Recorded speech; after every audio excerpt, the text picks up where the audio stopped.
Un fantasma recorre el mundo. Es el fantasma de Karl Marx y el marxismo. Cada cierto tiempo, desde distintos medios de comunicación y tanques de pensamiento, se da por superado y dado por muerto el pensamiento del filósofo de Trébizonde.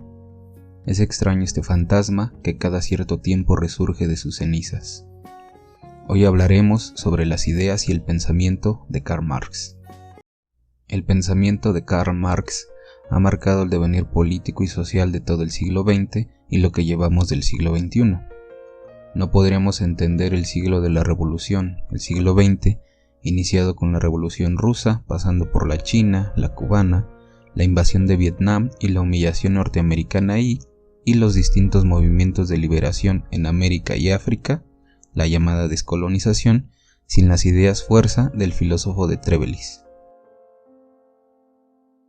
Marx nació en 1818 en Trébizonde, Alemania.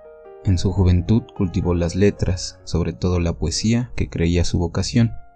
Poco después, el joven bachiller estudió Derecho y Filosofía, de la cual se graduó con una disertación sobre Demócrito y Epicuro. Mientras tanto, ronda los círculos intelectuales en torno al filósofo de Stuttgart, Friedrich Hegel, el mayor exponente del llamado idealismo alemán y su modelo filosófico, la dialéctica. Estos grupos eran conocidos como los hegelianos de izquierda. Atento al acontecer del mundo, el joven Marx inicia su acercamiento a los círculos de obreros en Alemania y comienza a rondar su cabeza ideas socialistas e igualitarias. Ante la inquietud intelectual del joven Marx, funda la Gaceta Renana, periódico donde se encargaba de denunciar los abusos de las clases privilegiadas y el gobierno de aquel país. La censura no se hizo esperar y Marx y su esposa Jenny tuvieron que exiliarse. Así iniciaría un largo peregrinar, pasando por Francia, donde conoció de cerca las condiciones de los obreros franceses, con este primer contacto con la clase obrera real de carne y hueso. Aquí hay que recordar que para esos años los países avanzados de Europa eran Inglaterra y Francia. Las demás naciones se encontraban en condiciones de subdesarrollo o en procesos de unificación nacional, como era el caso de Alemania. En Francia redactó su primer acercamiento a la economía política. En 1844 escribe los manuscritos económico-filosóficos o los llamados manuscritos de París, donde denuncian la naturaleza alienada del trabajo bajo el capitalismo, contrastándola con las ideas de una sociedad posible donde los hombres podían desarrollarse libremente, bajo un marco de producción cooperativa. Esta es la idea del socialismo. Como era de esperarse, Marx y su familia fueron de nuevo expulsados, ahora de Francia. Pasó por Bélgica y los Países Bajos, hasta asentarse definitivamente en Inglaterra. Ahí, con la ayuda de su amigo de toda la vida y compañero intelectual, Friedrich Engels, Marx podría dedicar tiempo a escribir su obra fundamental para entender el sistema capitalista, la obra por la cual Marx ha sido demonizado y censurado, El Capital, crítica de la economía política. Esa que el propio Marx llamó en carta a su entrañable amigo Engels el día que terminó su redacción como el misil más poderoso contra la burguesía y del cual aún hoy no se han podido levantar o plantar cara intelectual. En El Capital, Marx demuestra científicamente cómo el sistema capitalista, como sistema de reproducción de la vida humana, es histórico y por tanto puede ser derrumbado. Utilizando el método dialéctico, abrazado de su maestro Hegel, Marx desmenuza los mecanismos de dominación por parte de la burguesía sobre las clases explotadas, y cuáles son los medios de acumulación necesariamente violentos del capitalismo sobre todo el conjunto de los seres humanos. Es conocido el capítulo 24, la llamada acumulación originaria, donde abunda en el carácter histórico del sistema capitalista.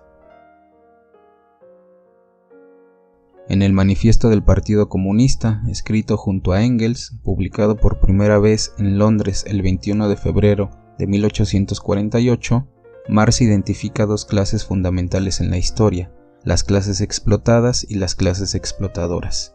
En la antigua Roma eran los patricios y los plebeyos, en la Edad Media los señores feudales y los siervos, y en la época del capital la burguesía y el proletariado. Marx entiende que a lo largo de la historia la lucha de clases siempre ha estado presente, y no es una lucha de clases entre individuos aislados, sino grandes conjuntos de seres humanos que se diferencian entre sí, construyen su propia identidad social y se definen tanto por su posesión o no posesión de los medios de producción como por sus intereses, su cultura política, su experiencia de lucha, sus tradiciones y su conciencia de clase, de sí mismos y de sus enemigos. Desde una visión histórica, Marx, junto a Hegel, sostiene el papel de la violencia en la historia. Todo cambio de época es necesariamente violento.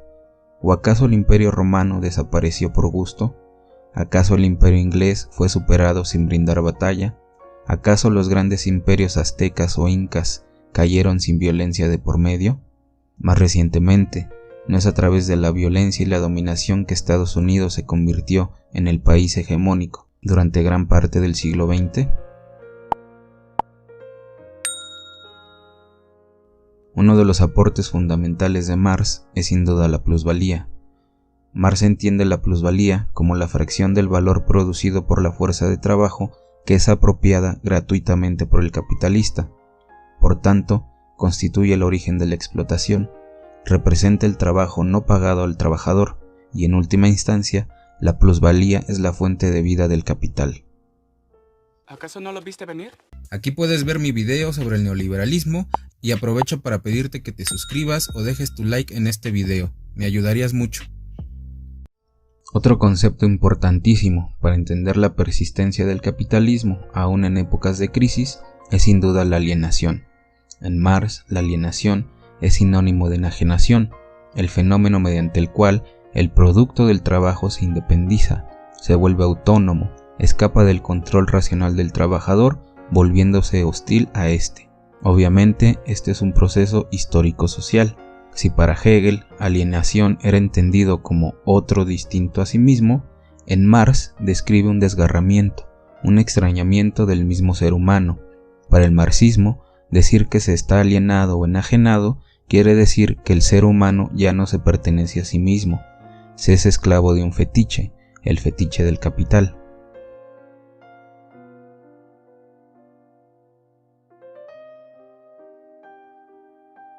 Ideas y conceptos como socialismo científico, comunismo, lucha de clases, explotación del hombre por el hombre, materialismo histórico y fundamentalmente el concepto de plusvalía, entre otros, forman parte de un corpus teórico inmenso y que aún hoy siguen siendo debatidos, estudiados y problematizados en muchas universidades del mundo, y sobre todo, y lo más importante, en distintos círculos de trabajadores a lo largo del mundo.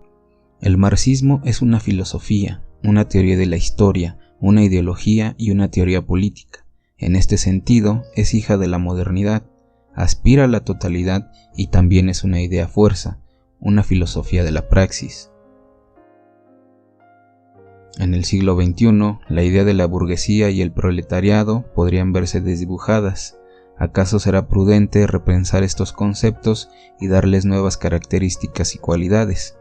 Hoy en día, la idea de un proletariado puro, como el que describe Marx, hombres y mujeres que van a la fábrica 12 horas seguidas y que no tienen condiciones de salubridad óptimas, quizá no sea el mismo que vemos, pero en lo fundamental, la noción de clases explotadas y clases explotadoras sigue presente, con sus particularidades, pero sin lugar a dudas, siguen existiendo clases sociales que lo tienen todo y clases que no tienen ni un duro para llevarse a la boca.